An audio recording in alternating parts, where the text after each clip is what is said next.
Je m'appelle Gavin Taylor, j'ai 27 ans, je suis ingénieur logiciel avec un diplôme en informatique inutile que mon père a ridiculisé pendant des années. Hier, il m'a pris en embuscade au dîner. La moitié de ton salaire, tous les mois. Considérez ça comme un loyer. Ma sœur Amber a souri d'un air suffisant, en disant, enfin, il va vraiment servir à quelque chose ici.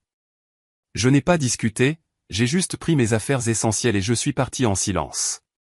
5 jours plus tard, mon téléphone s'est allumé avec un texto de ma mère. Le courant est coupé. Tu as annulé quelque chose? Elle n'avait aucune idée que je payais toutes leurs factures depuis 2 ans. Avant de continuer, laissez un commentaire pour me dire d'où vous regardez, et cliquez sur le bouton d'abonnement si vous avez déjà dû vous opposer à une famille qui ne voyait pas votre valeur. Grandir à Westfield, dans le Michigan, n'était pas exactement idyllique. Notre modeste maison de 3 chambres se trouvait dans un quartier rempli de familles de col bleu travailleurs où les rêves d'université prenaient souvent le pas sur les métiers pratiques.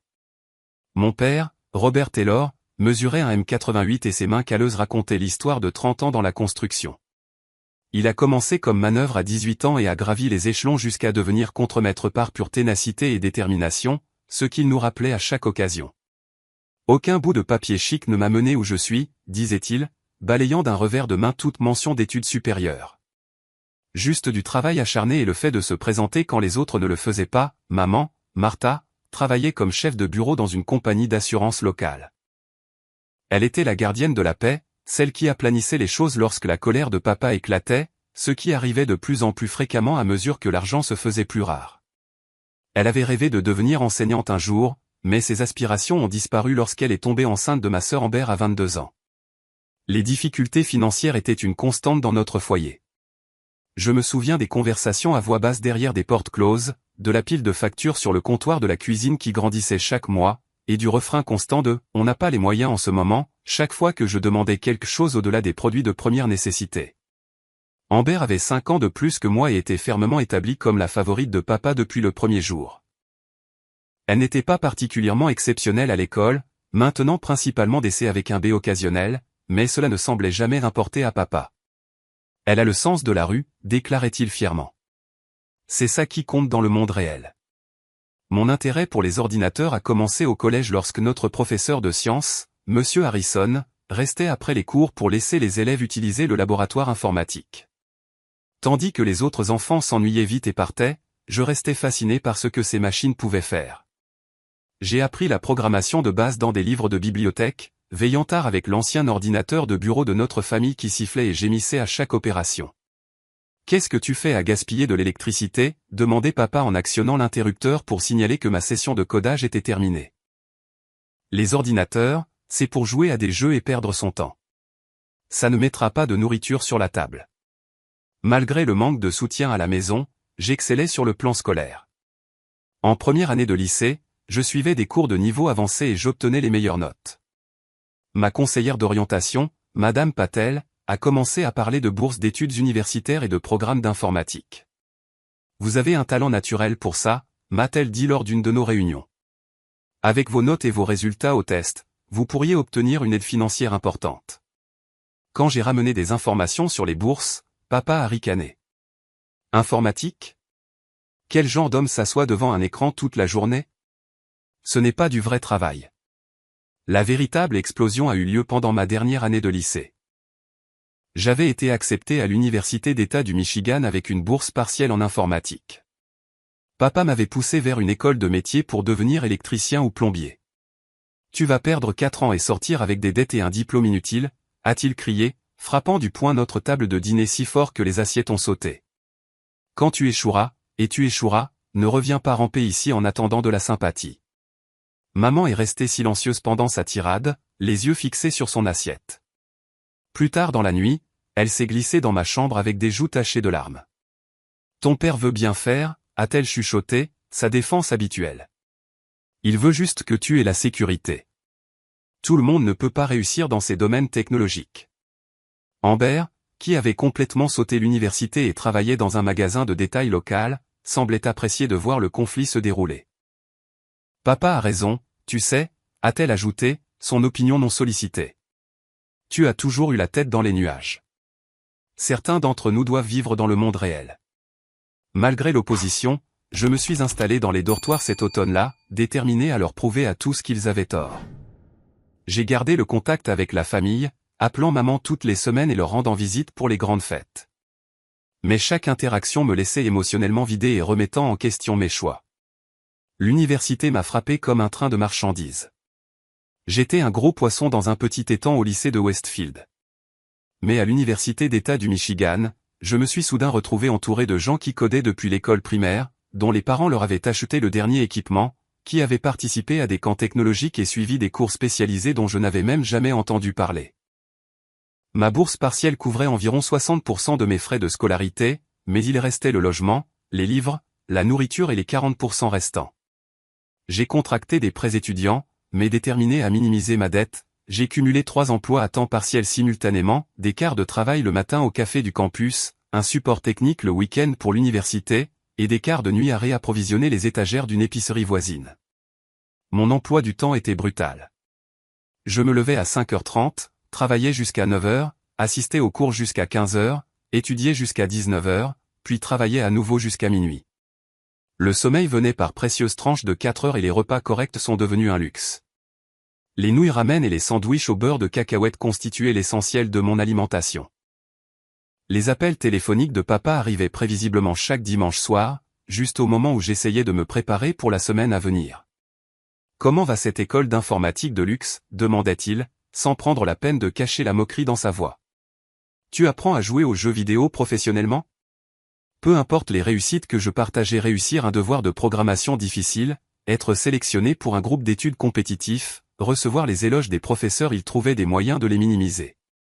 Ne t'habitue pas trop à César, prévenait-il. Le monde réel ne se soucie pas de tes notes. Il se soucie de ce que tu peux construire de tes mains. Les vacances sont devenues des champs de bataille. Pendant les vacances de Thanksgiving de ma première année, j'ai fait le trajet de 3 heures pour rentrer à la maison, épuisé mais excité de partager mes expériences. Papa a passé tout le dîner à m'interroger sur les salaires de départ en informatique par rapport au travail d'électricien, revenant constamment à sa conviction que je faisais une erreur catastrophique. « Souviens-toi de ce que je dis », a-t-il dit en pointant sa fourchette vers moi. « Tu auras 30 ans, tu vivras dans notre sous-sol et tu regretteras de ne pas m'avoir écouté. » En deuxième année, Amber s'était lancée dans l'immobilier après qu'un ami lui ait suggéré qu'elle avait la personnalité parfaite pour la vente. À la surprise de tout le monde, en particulier la mienne, elle a excellé. Son premier chèque de commission a été une source d'immense fierté pour papa, qui l'a collé sur le réfrigérateur même si elle ne leur en avait pas donné un centime. « Tu vois ça ?» a-t-il dit lors de ma visite pendant les vacances de printemps. Ta sœur gagne déjà de l'argent réel pendant que tu joues encore avec les ordinateurs et que tu accumules des dettes.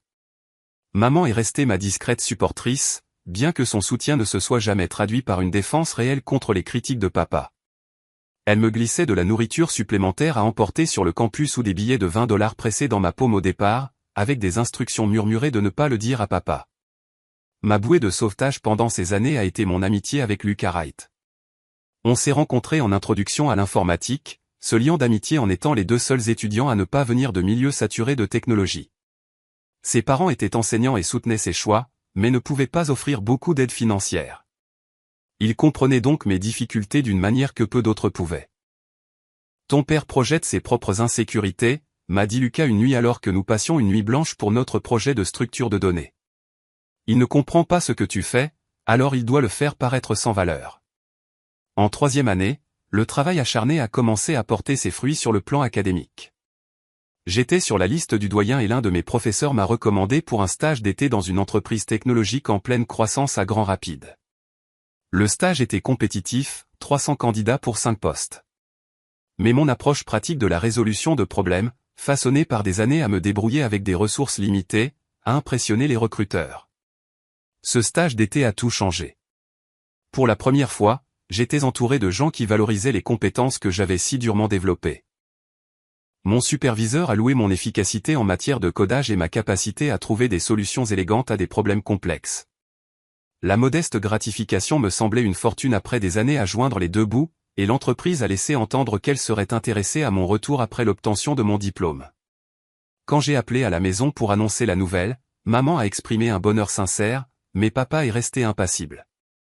Les stages, C'est juste des entreprises qui obtiennent de la main-d'œuvre gratuite, a-t-il rejeté.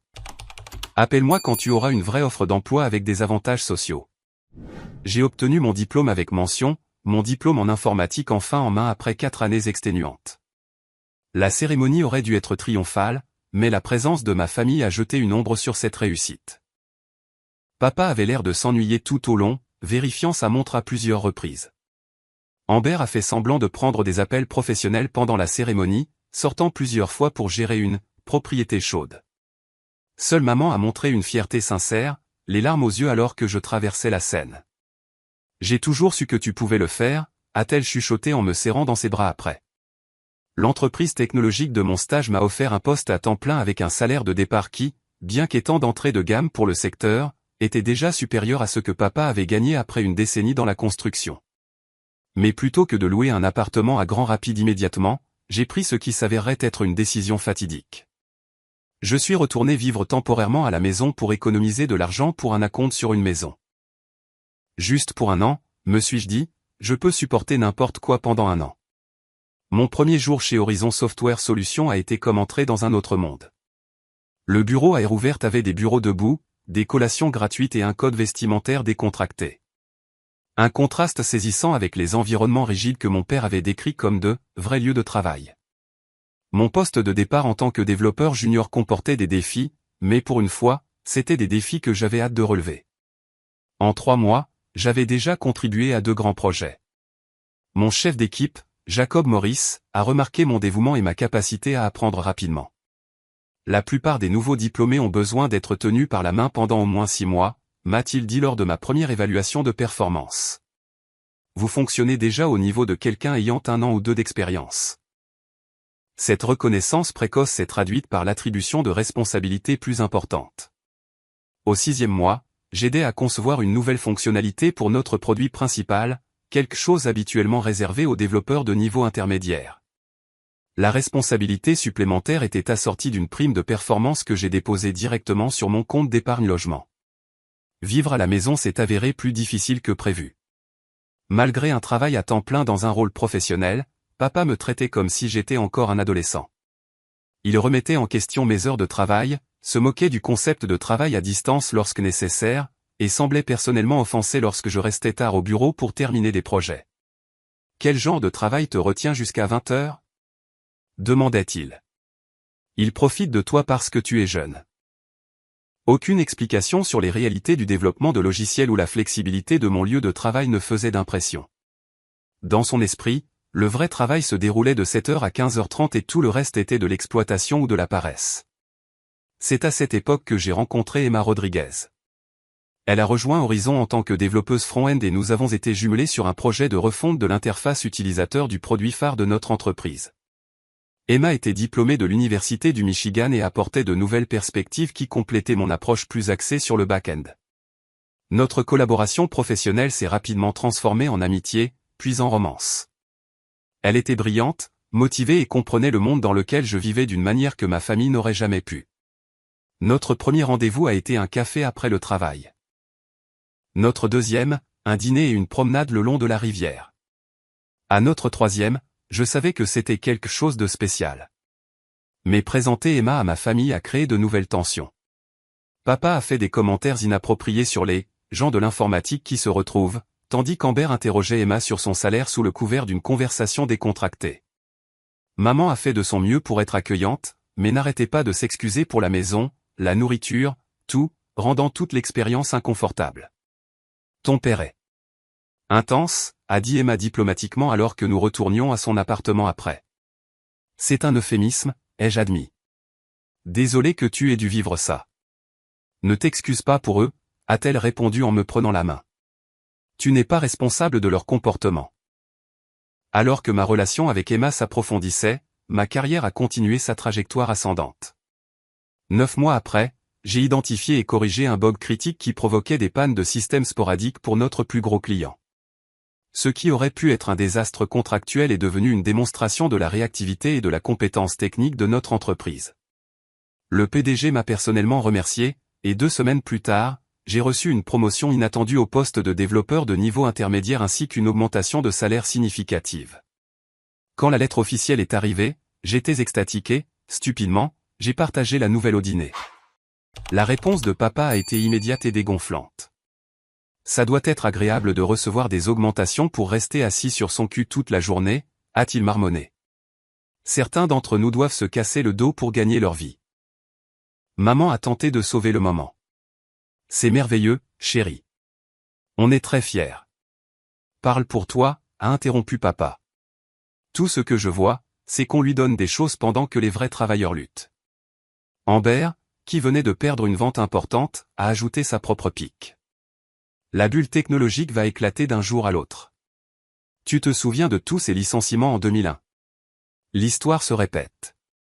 Ce qui aurait dû être une célébration est devenu un autre exercice de déviation et d'autodéfense. Je me suis retiré dans ma chambre après, appelant Emma pour trouver la validation que ma famille ne pouvait pas fournir. Malgré ces difficultés, j'ai continué à contribuer aux dépenses du ménage. Lorsque le réfrigérateur est tombé en panne, j'en ai acheté un nouveau sans qu'on me le demande. Lorsque les factures de chauffage hivernal ont grimpé en flèche, j'ai couvert la différence. J'ai payé l'Internet à domicile, les services de streaming et je prenais souvent des courses en rentrant du travail. Aucune de ces contributions n'a été reconnue directement. Au lieu de cela, elles ont été acceptées comme si elles étaient des obligations, le minimum attendu de quelqu'un vivant sous leur toit. Malgré le fait que je payais un loyer modeste en plus de ces extras, mon plan initial de rester un an s'est étiré à 15 mois alors que le marché immobilier local a grimpé au-delà de mon budget initial. Chaque mois qui passait augmentait la tension sur ma relation avec ma famille et avec Emma, qui avait gentiment commencé à suggérer que nous cherchions un appartement ensemble. « Je t'aime », a-t-elle dit un soir alors que nous étions assis dans sa voiture devant la maison de mes parents. Mais je ne peux pas continuer à voir comment il te traite. Ça t'affecte plus que tu ne le réalises. Elle avait raison. J'avais commencé à avoir du mal à dormir, à grincer des dents la nuit et à sentir une tension persistante dans mes épaules et mon cou. La personne dynamique et confiante que j'étais au travail devenait discrète et sur la défensive dès que j'entrais dans l'allée de mes parents. Le coup de grâce est survenu lorsqu'Horizon m'a choisi comme « développeur du trimestre » pour avoir dirigé un projet qui a attiré 3 nouveaux clients importants. La reconnaissance était accompagnée d'une cérémonie de remise de prix et d'un dîner auquel les employés pouvaient inviter des membres de leur famille. « Tes parents voudraient-ils venir ?» a demandé Emma. « C'est une assez grosse affaire. » J'ai lancé l'invitation au petit déjeuner, expliquant l'importance du prix dans l'industrie technologique. Papa a reniflé. On dirait un trophée de participation pour moi. Il donne probablement ça pour vous garder tous motivés puisque vous ne faites pas de vrai travail. Maman, au moins, a eu la décence d'avoir l'air embarrassée. Ce soir-là, c'est difficile pour nous, a-t-elle dit doucement. Ton père a sa ligue de bowling. J'y suis allé avec Emma et Lucas à la place, acceptant mon prix sous les applaudissements de collègues qui reconnaissaient la valeur de mes contributions. Le contraste entre mes deux mondes n'avait jamais été aussi frappant. La semaine suivante, je suis rentré à la maison pour trouver papa dans la cuisine, tenant un courrier qui m'était adressé, mon relevé bancaire, l'enveloppe clairement ouverte. 16 000 $ par mois, a-t-il dit en agitant le papier. Tu gagnes presque 200 000 $ par an assis devant un ordinateur pendant que je me tue pour moins d'un tiers de ça. La violation de la vie privée à elle seule était exaspérante, mais j'ai gardé mon sang-froid. C'est mon courrier personnel, papa. Tu n'avais pas le droit de l'ouvrir. J'ai tous les droits dans ma propre maison, a-t-il rétorqué. Et maintenant, je sais pourquoi tu as traîné des pieds pour déménager. Tu accumules de l'argent en vivant ici à bas prix. Ce qui a suivi a été la confrontation qui allait tout changer. La cérémonie de remise des prix avait eu lieu le jeudi. Le vendredi soir, la nouvelle de mon salaire s'était apparemment répandue dans la famille, bien que je n'ai jamais discuté de chiffres spécifiques avec aucun d'entre eux. Je suis rentré après avoir emmené Emma dîner, épuisé d'une longue semaine et impatient de passer une nuit tranquille, pour trouver mes parents et ma sœur m'attendant à la table de la salle à manger comme un tribunal. « Assieds-toi » a ordonné papa, son ton ne laissant aucune place à la discussion. « On doit parler de tes conditions de logement. » J'ai pris la chaise vide, notant la formalité inhabituelle de la configuration. Maman avait l'air mal à l'aise, les yeux baissés, tandis qu'Amber arborait un sourire à peine dissimulé. « Tu vis ici depuis presque 1 an et demi, » a commencé papa, payant un loyer minimal tout en gagnant un salaire d'ingénieur logiciel. Ça s'arrête maintenant. Il a fait glisser un papier sur la table, un calcul qu'il avait fait de ce qu'il considérait comme un loyer juste pour ma chambre, plus les charges et la nourriture. Le chiffre qu'il avait entouré en bas était exactement 50% de mon salaire net mensuel. À partir de maintenant, c'est ta contribution, a-t-il déclaré sèchement. La moitié de ton salaire, tous les mois. Considérez ça comme un loyer. J'ai regardé le papier un instant, sans voix. Le montant était supérieur à ce que coûterait un appartement de luxe dans le centre-ville de Grand Rapides, pour une chambre dans leur modeste maison de banlieue. C'est ridicule, ai-je finalement réussi à dire. Ce n'est pas un loyer. C'est de l'extorsion. Extorsion? Le visage de papa s'est empourpré. On t'a soutenu toute ta vie. On t'a nourri, on t'a habillé. Maintenant tu gagnes de l'argent de la tech en vivant sous mon toit. Il est temps que tu paies ta juste part.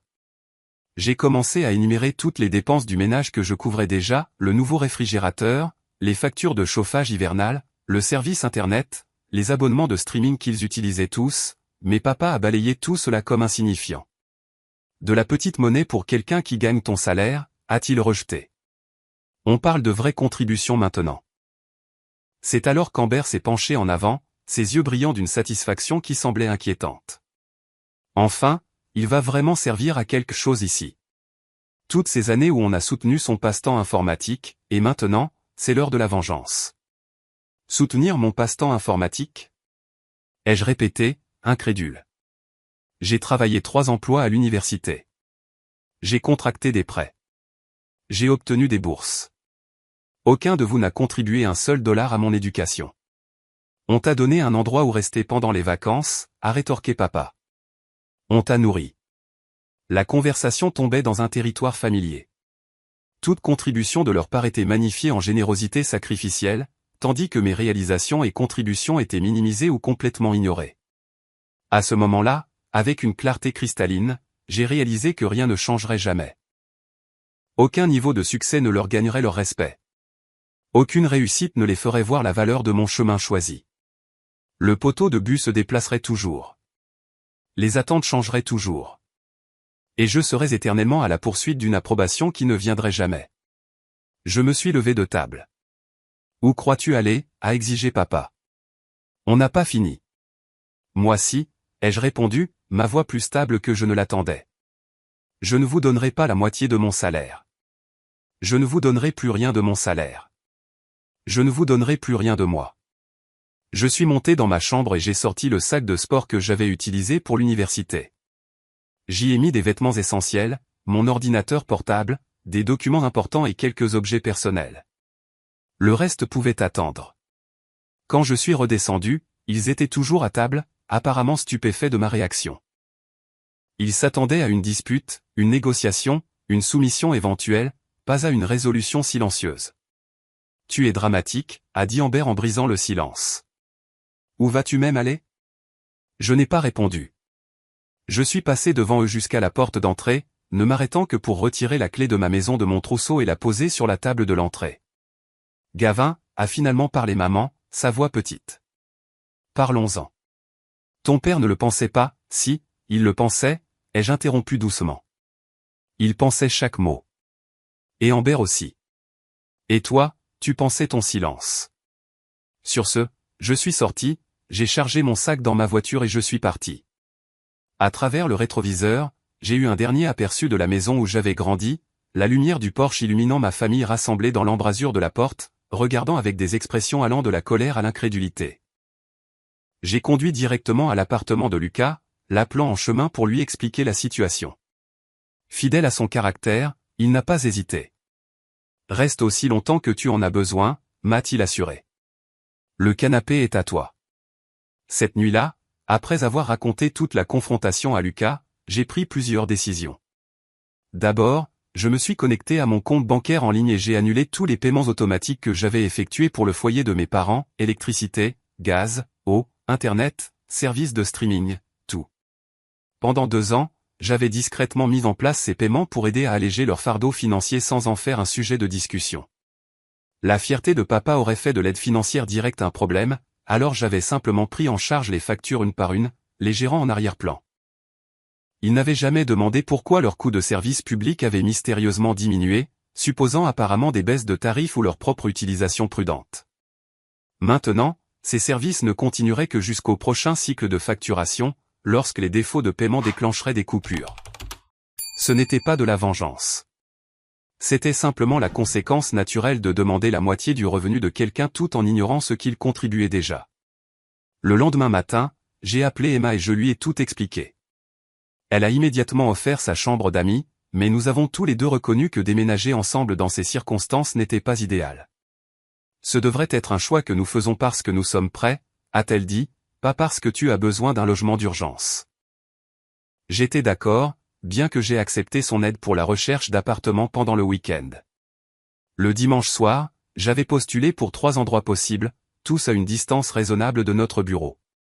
Le lundi matin, j'ai appelé au travail et j'ai demandé un jour de congé personnel, que Jacob a approuvé sans hésitation.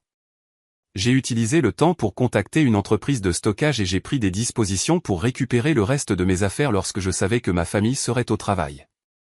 Les jours ont passé dans un tourbillon de logistique et de traitement émotionnel. Le canapé de Lucas est devenu ma maison temporaire pendant que j'attendais le traitement de mes demandes d'appartement. J'ai maintenu le silence radio avec ma famille malgré de multiples appels et messages allant des demandes furieuses de papa aux supplications larmoyantes de maman. Le 5e jour après mon départ, la première interruption de service a eu lieu à 21h17. Mon téléphone a affiché un texto de maman. Le courant est coupé. Tu as annulé quelque chose? J'ai regardé le message pendant un long moment avant de ranger mon téléphone sans répondre. Les services publics étaient à mon nom, ce qui rendait les annulations simples. Le fait de savoir qu'ils étaient assis dans le noir, confrontés enfin à la réalité de tout ce que je les avais soutenus, n'a apporté aucune satisfaction, seulement une profonde tristesse creuse pour ce que notre relation était devenue. À la fin de la première semaine loin de la maison de mes parents, j'avais obtenu un appartement d'une chambre dans un bâtiment historique rénové du centre-ville. Le loyer était raisonnable, l'emplacement parfait, à distance de marche du travail et près de l'appartement d'Emma.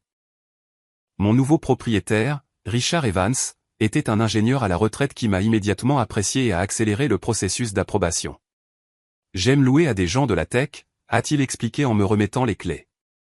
Vous êtes généralement silencieux, vous payez à temps et vous savez comment réinitialiser le routeur sans m'appeler à minuit. Déménager a été une expérience étrange. Après des années à me contenter d'un espace et de possessions minimales, d'abord dans des dortoirs, puis dans ma chambre d'enfant, avoir un appartement entier pour moi seul me semblait presque excessif. Les meubles que j'avais commandés ont été livrés au coup par coup sur plusieurs jours, créant un espace en évolution qui devenait de plus en plus le mien à chaque ajout. Emma a aidé à la décoration, apportant des plantes et des œuvres d'art pour réchauffer les murs blancs et nus. Lucas a aidé pour le gros du travail et l'installation technique, s'assurant que mon bureau à domicile était ergonomiquement sain et bien équipé pour les journées de travail à distance. Pendant ce temps, la situation avec ma famille se déroulait exactement comme je l'avais prévu. Après l'électricité, le service de gaz naturel a été coupé, suivi de l'internet et de l'eau. Chaque interruption a généré une nouvelle vague de messages de maman, de plus en plus désespérée à mesure que l'ampleur de ce que je gérais devenait claire. Le gaz est coupé maintenant aussi. La maison est glaciale. S'il te plaît, rappelle-moi. L'internet ne fonctionne pas. Ton père doit soumettre une offre pour un nouveau projet. Ce n'est pas juste, Gavin. Il menace de couper l'eau. On ne peut pas vivre comme ça. Pourquoi nous punis-tu? Le dernier message m'a durement frappé. De son point de vue, je les punissais en effet de manière vindicative, retirant mon soutien par dépit. Elle ne pouvait pas voir que j'arrêtais simplement le flux d'aide non reconnue qui avait été exigé comme un dû.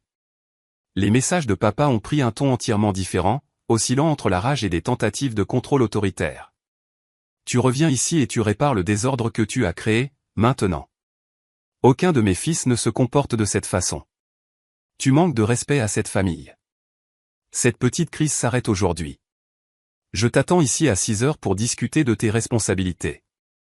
J'ai maintenu mon silence, non par cruauté, mais par instinct de conservation. Tout engagement ne ferait que me ramener dans les schémas dysfonctionnels que nous avions établis depuis des décennies. Amber, prévisiblement, a mis le plus de temps à me contacter. Quand elle l'a finalement fait, près de 2 semaines après mon départ, son message dégoulinait d'une fausse conciliation. Salut, frérot. J'espère que tu vas bien. Les choses sont un peu difficiles ici sans les services publics. On pourrait peut-être parler? Papa s'est beaucoup calmé. J'ai reconnu l'approche, l'ambassadrice de la famille envoyée pour aplanir les choses, non pas parce que quelque chose avait fondamentalement changé, mais parce que les conséquences étaient devenues gênantes. Je n'ai pas non plus répondu à son message. Le travail est devenu mon sanctuaire pendant cette période turbulente. Je me suis jeté dans le codage avec une concentration renouvelée, trouvant du réconfort dans le monde logique du logiciel, où les problèmes avaient des solutions et où l'effort était directement corrélé aux résultats. Jacob a remarqué ma productivité accrue, mais aussi mon stress. Tout va bien, a-t-il demandé après une session de codage particulièrement intense où j'avais sauté le déjeuner. Tu as l'air motivé ces derniers temps, plus que d'habitude. Je lui ai donné une version condensée de la situation, m'attendant à une brève réponse sympathique avant que nous ne retournions aux affaires. Au lieu de cela, il m'a invité à prendre un café, écoutant attentivement pendant que j'élaborais sur les années de mépris et le point de rupture final. Mes parents étaient similaires, a-t-il révélé, me surprenant. Il voulait que je reprenne la quincaillerie familiale. Quand j'ai choisi l'informatique à la place, mon père ne m'a pas parlé pendant 2 ans. Comment as-tu résolu ça, ai-je demandé. Du temps et des limites, a-t-il dit simplement. J'ai arrêté d'essayer de leur faire comprendre mon monde et je l'ai simplement vécu à la place. Finalement, ils ont vu que j'étais heureux et que je réussissais, et ça comptait plus que d'avoir raison. Sa perspective m'a aidé, mais la situation a dégénéré avant qu'une résolution naturelle ne puisse se produire. 3 semaines après mon départ, mon père est apparu dans le hall de Horizon Software sans prévenir, exigeant de me voir. La réceptionniste, alarmée par son ton agressif, a appelé la sécurité, tout en m'informant par messagerie instantanée. J'ai pris l'ascenseur avec un sentiment d'appréhension, trouvant papa en pleine confrontation avec 2 gardes de sécurité. Il avait l'air différent, plus petit en quelque sorte, avec de nouvelles rides gravées sur son visage et ses vêtements flottant plus lâchement que je ne m'en souvenais. « Monsieur, vous devez partir », disait un garde. « Nous ne pouvons pas vous laisser perturber le lieu de travail. »« C'est le lieu de travail de mon fils », a rétorqué papa. « J'ai tout à fait le droit de parler à mon propre fils. » Je me suis avancé. « C'est bon », ai-je dit au garde. « Je m'en occupe. » L'expression de papa a rapidement oscillé entre le triomphe d'avoir dépassé les gardes et le choc de mon attitude calme et professionnelle. Je l'ai conduit dans une petite salle de réunion à côté du hall, loin des regards curieux. « Tu ne peux pas simplement nous couper », a-t-il commencé immédiatement. Pas de salutation, pas de reconnaissance de la scène publique qu'il avait créée. Ta mère est hors d'elle. La maison tombe en ruine sans les services publics. J'ai payé ces factures volontairement, ai-je répondu d'un ton égal. Elles n'ont jamais été de ma responsabilité. Donc c'est de la vengeance. Faire souffrir ta famille parce que je t'ai demandé de payer un loyer juste. 50% de mon revenu n'était pas un loyer juste, papa. C'était une punition pour avoir réussi dans un domaine que tu ne respectes pas, il a ricané. Toujours aussi dramatique. C'était un point de départ pour la négociation. Non, ça ne l'était pas, ai-je rétorqué. C'était une tentative de me contrôler par des moyens financiers parce que tu as perdu toutes les autres formes de levier. La conversation a continué en rond. Papa alternant entre les exigences, les culpabilisations et une histoire révisionniste où ses critiques constantes devenaient un amour vache et une façon de me pousser à être le meilleur. Pendant tout ce temps, j'ai gardé un extérieur calme, bien qu'intérieurement je tremblais d'émotions refoulées. Finalement, lorsqu'il est devenu clair que je ne serais pas intimidé pour reprendre le soutien financier, son ton a changé pour une colère dédaigneuse. Très bien, garde ton précieux argent. On s'en sortait avant que tu ne commences à aider. On s'en sortira maintenant. Alors qu'il se levait pour partir, j'ai offert une dernière pensée. J'aurais aidé volontairement, papa. Tout ce que tu avais à faire, c'était de demander avec respect, pas d'exiger avec un sentiment de droit. Il est parti sans répondre, les épaules rigides d'indignation. À travers les murs de verre, je l'ai regardé traverser le hall et sortir par les portes d'entrée, un homme dont le monde changeait d'une manière qu'il ne pouvait pas contrôler. Quand je suis retourné à mon bureau, j'ai trouvé plusieurs collègues faisant semblant de ne pas avoir remarqué l'agitation. Emma s'est arrêtée quelques minutes plus tard, l'inquiétude évidente dans son expression. « C'était ton père ? Tout va bien ? » J'ai hoché la tête. C'est la première fois que j'impose une limite avec lui et que je ne recule pas immédiatement. C'est étrange, terrible et libérateur à la fois. Ce soir-là, j'ai réalisé que j'avais franchi une étape importante. J'avais affronté la colère de mon père sans m'effondrer, sans m'excuser de prendre soin de moi, sans accepter une culpabilité qui n'était pas la mienne. La culpabilité qui m'avait suivi depuis mon départ a commencé à se dissiper, remplacée par une certitude croissante que j'avais fait le choix nécessaire. Un mois après ma nouvelle vie indépendante, les pleines conséquences de mon départ devenaient apparentes, non seulement pour mes parents, mais pour tout le système familial que nous avions inconsciemment maintenu pendant des années. Maman a commencé à appeler moins fréquemment, mais avec plus de substance quand elle le faisait. Plutôt que de se concentrer exclusivement sur mon retour ou la reprise du soutien financier, elle a commencé à partager de vraies informations sur leur situation. L'entreprise de ton père réduit ses effectifs, a-t-elle confié lors d'un appel que j'ai finalement accepté. Trevor Davis l'a pris à part hier et l'a averti que les contremaîtres plus âgés avec des salaires plus élevés pourraient être les premiers à partir. Il est inquiet, Gavin. Plus inquiet que je ne l'ai jamais vu. J'ai ressenti une pointe d'empathie malgré tout. Papa s'était défini par son travail pendant des décennies. La menace de perdre cette identité serait dévastatrice. Je suis désolé d'apprendre ça, ai-je dit, le pensant sincèrement. Ça doit être très stressant pour vous deux. C'est le cas, a-t-elle admis, et Amber ne va pas bien non plus. Le marché de l'immobilier a considérablement ralenti. Elle n'a pas fait de vente depuis 2 mois. Cela expliquait en grande partie les tentatives soudaines de réconciliation de ma sœur. Son propre coussin financier s'évaporait juste au moment où le système de soutien familial était mis à rude épreuve par mon absence. Comment vous en sortez-vous avec les factures, ai-je demandé, sincèrement préoccupé par leur situation pratique. On a tout fait remettre en marche, a dit maman.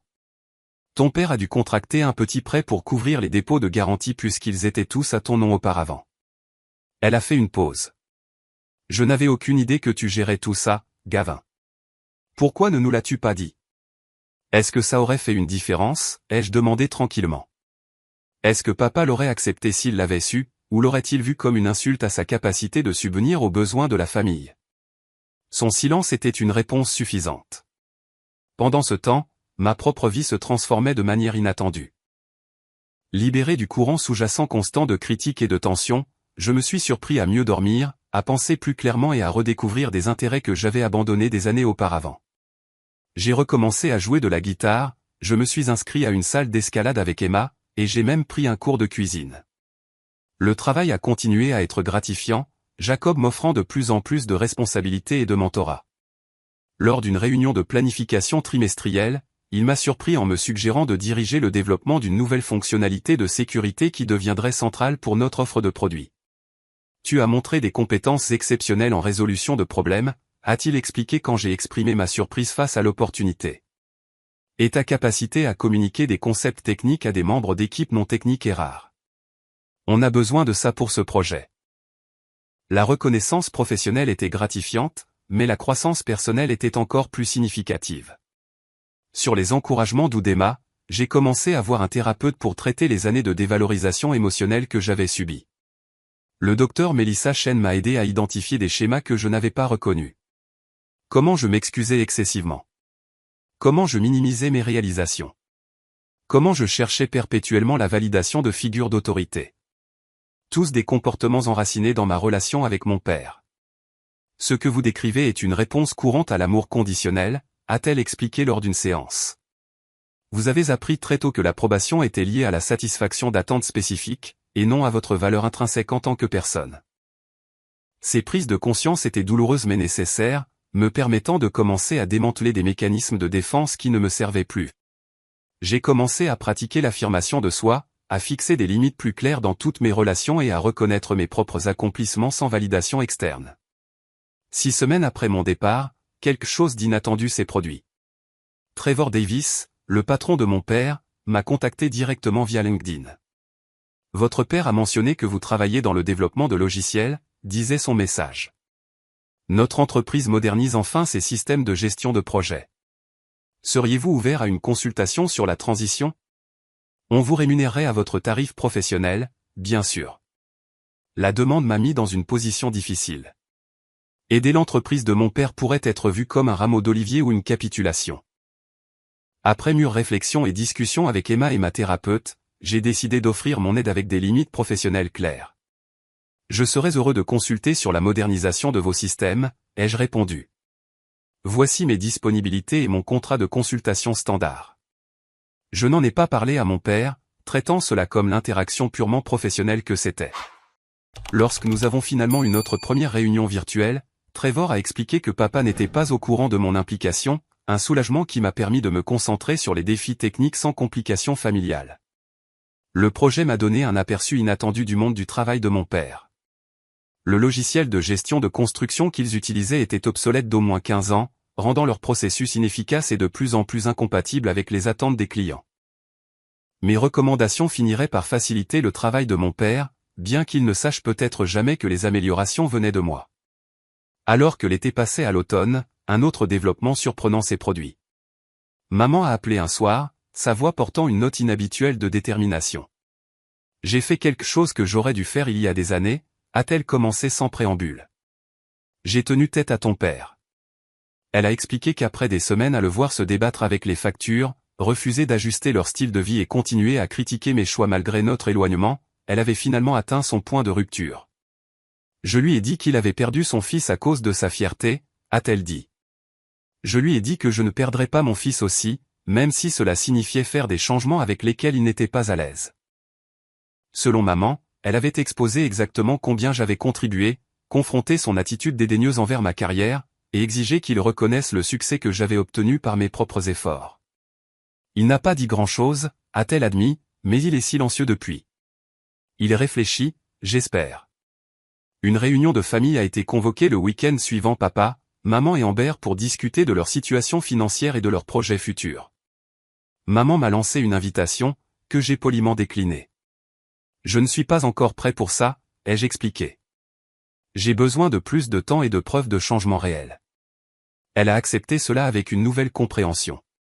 Je respecte ça, Gavin. Prends le temps dont tu as besoin. On sera là quand tu seras prêt. Cette période de séparation, bien que douloureuse, s'est avérée transformatrice pour nous tous. Je me suis concentré sur la construction de la vie que je voulais, approfondissant ma relation avec Emma, excellant au travail, nouant de nouvelles amitiés et guérissant de vieilles blessures grâce à la thérapie. 2 mois après notre confrontation, j'ai reçu quelque chose que je n'attendais pas, une lettre manuscrite de mon père. L'enveloppe est restée sur mon comptoir de cuisine pendant 3 jours avant que je trouve le courage de l'ouvrir. À l'intérieur se trouvait une seule page de papier ligné. L'écriture en bloc de mon père couvrant les 2 côtés. Gavin, commençait-elle simplement. Je n'ai jamais été doué avec les mots, surtout quand il s'agit d'admettre que j'ai tort. Ta mère dit que je dois quand même essayer. Ce qui a suivi a été une tentative maladroite mais apparemment sincère d'excuses. Il a reconnu son échec à soutenir mes choix éducatifs, sa jalousie face à ma réussite financière et son traitement injuste au fil des ans. Je ne comprenais pas ton monde, a-t-il écrit. Alors, je l'ai rendu petit dans mon esprit pour me sentir mieux de ne pas en faire partie. Ce n'était pas juste pour toi. La lettre se terminait par une demande, pas une exigence. Si tu es d'accord, j'aimerais recommencer. Pas en tant que père qui sait mieux, mais en tant que père qui veut connaître son fils. Pas d'attente, pas d'exigence. J'ai lu la lettre plusieurs fois, l'analysant pour déceler les tactiques de manipulation que j'avais pris l'habitude de détecter. N'en trouvant aucune, je l'ai partagée avec Emma et ma thérapeute, qui ont toutes 2 soutenu avec prudence la possibilité de reconstruire soigneusement la relation selon mes propres termes, avec des limites claires. Après mûre réflexion, j'ai envoyé un texto directement à mon père pour la première fois depuis mon départ. J'ai reçu ta lettre. Je ne suis pas prêt à ce que les choses redeviennent comme avant, et elles ne le seront jamais. Mais je suis ouvert à discuter de la suite. Si tu es sérieux au sujet de recommencer, on peut se voir pour un café samedi prochain. Sa réponse est arrivée rapidement. Je suis sérieux. Dis-moi l'endroit et l'heure. Je serai là. Le café que j'ai choisi pour notre rencontre était un terrain neutre, un endroit calme du centre-ville avec assez d'intimité pour la conversation, mais assez public pour décourager les éclats émotionnels. Je suis arrivé 15 minutes en avance, choisissant une table dans un coin et commandant un latte pour calmer mes nerfs. Papa est arrivé exactement à l'heure, semblant étrangement diminué en vêtements décontractés plutôt que dans sa tenue de travail habituelle. Gavin, a-t-il dit, me tendant la main formellement, comme si nous étions des associés. Merci d'avoir accepté de me rencontrer. On s'est serré la main, le geste rigide mais symbolique. Il a commandé un café noir et a pris le siège en face de moi, son malaise évident dans sa posture rigide et ses mains agitées. « Ta mère voulait venir ?» a-t-il dit après un silence gênant. Je lui ai dit que ça devait être juste nous. J'ai hoché la tête, appréciant cette petite reconnaissance de ce que la conversation exigeait. Je n'ai jamais été doué pour les excuses, a-t-il commencé, faisant écho à sa lettre. La construction ne laisse pas beaucoup de place pour admettre ses erreurs. On les répare discrètement et on passe à autre chose. Ce n'est pas quelque chose qui peut être réparé discrètement, ai-je répondu. On doit reconnaître ce qui s'est passé avant de pouvoir avancer. Ce qui a suivi a été la conversation la plus honnête que nous ayons jamais eue. Papa a parlé de son propre père, un homme qui avait rabaissé chacune de ses réalisations et lui avait inculqué une définition étroite du succès centrée sur le travail physique et le fait de subvenir aux besoins de sa famille avant tout. Je suis devenu lui sans m'en rendre compte, a admis papa. Je t'ai mesuré à une norme qui n'avait aucun sens pour qui tu es ou pour le monde dans lequel tu vis. Il a avoué que me voir réussir d'une manière qu'il ne pouvait pas comprendre avait déclenché de profondes insécurités sur ses propres choix et limites.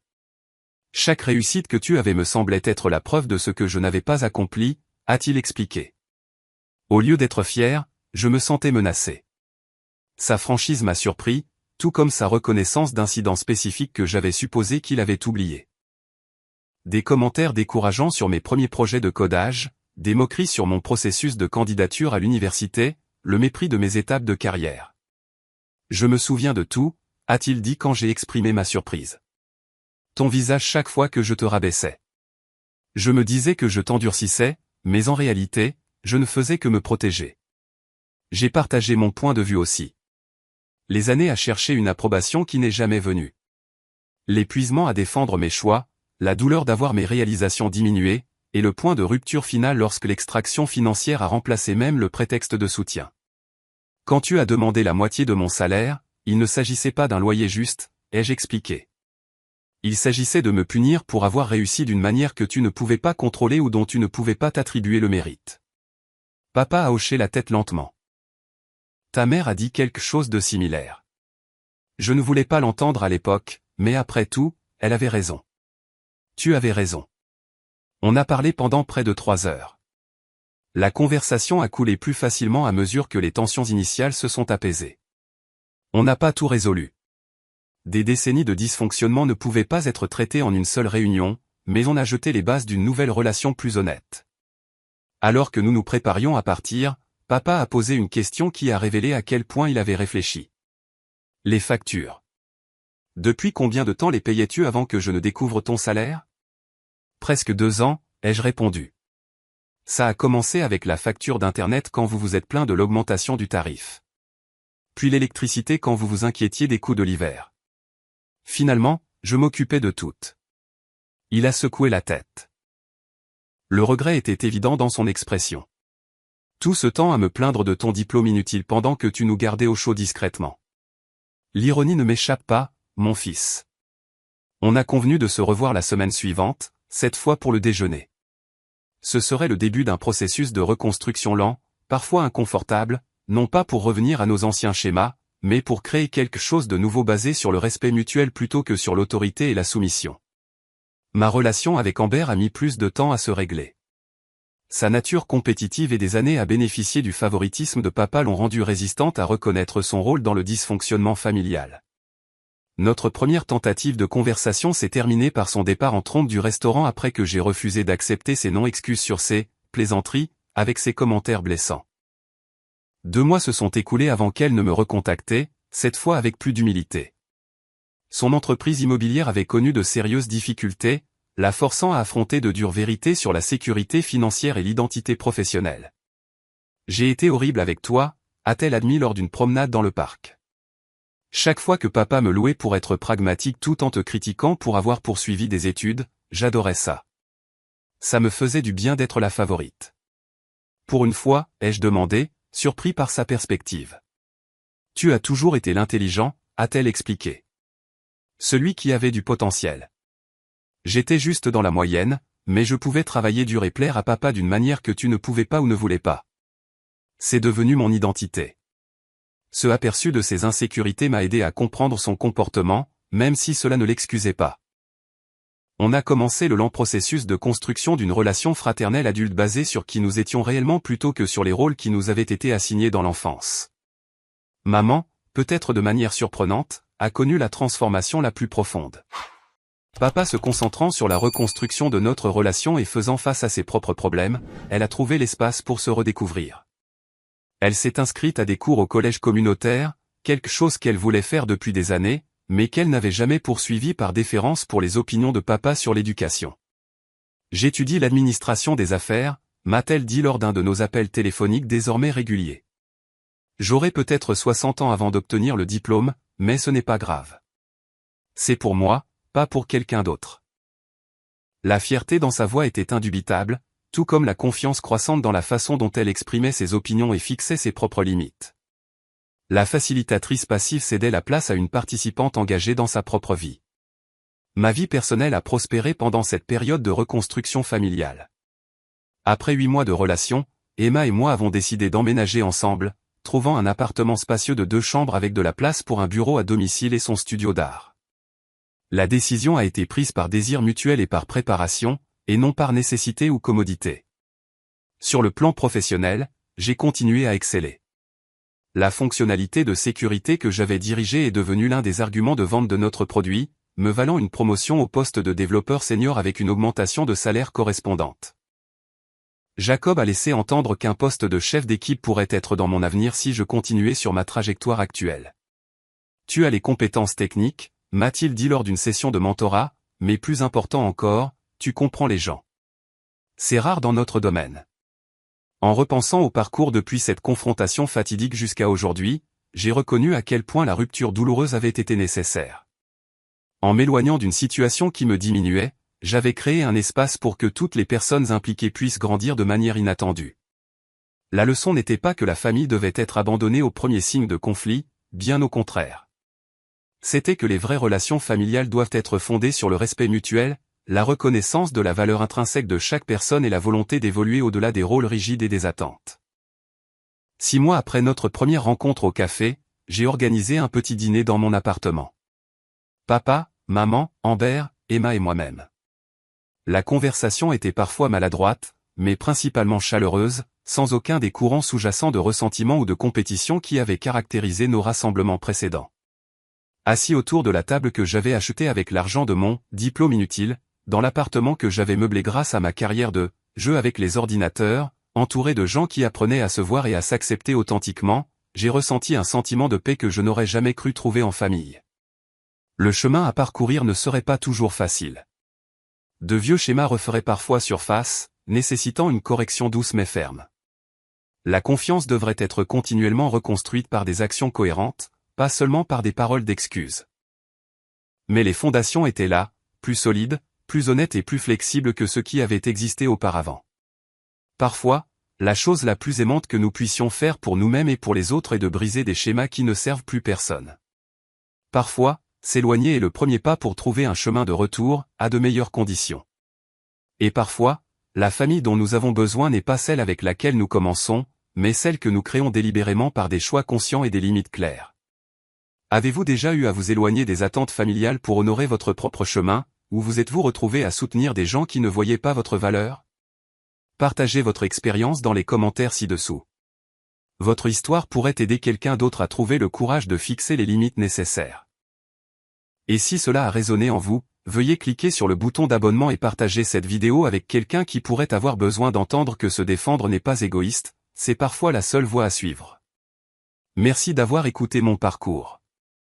Et souvenez-vous, les limites les plus difficiles à fixer sont souvent celles qui créent l'espace pour la plus grande guérison.